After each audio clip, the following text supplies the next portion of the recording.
ایک گاؤں میں احمد نام کا ایک لڑکا رہتا تھا۔ احمد بہت اچھا اور سچ بولنے والا بچہ تھا۔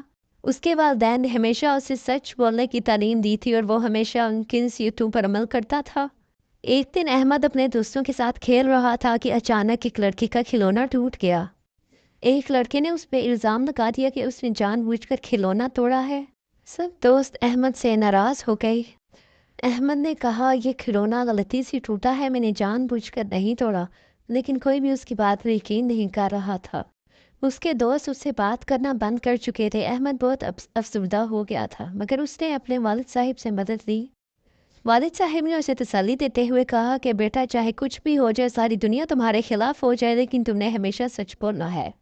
اگلے دن گاؤں میں ایک بہت بڑا واقعہ پیش آیا۔ گاؤں کے بزرگوں کو ایک خزانے کی تلاش تھی جو کہ گاؤں کے آس پاس ہی کہیں چھپا ہوا تھا۔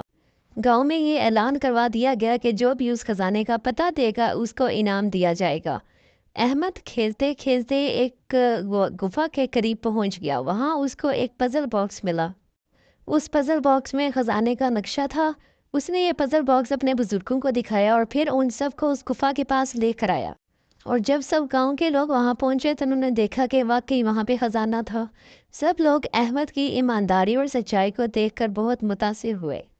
وہ لڑکے جنہوں نے احمد پر الزام لگایا تھا، انہوں نے بھی اس سے معافی مانگی اور سب نے اس کے ساتھ دوستی کر لی اور سب اس کے ساتھ خوشی خوشی رہنے لگے۔ اس کہانی سے ہمیں یہ سبق ملتا ہے کہ ہمیں ہمیشہ سچ بولنا چاہیے، چاہے کچھ بھی ہو جائے، ہمیں سچ کو نہیں چھپانا چاہیے۔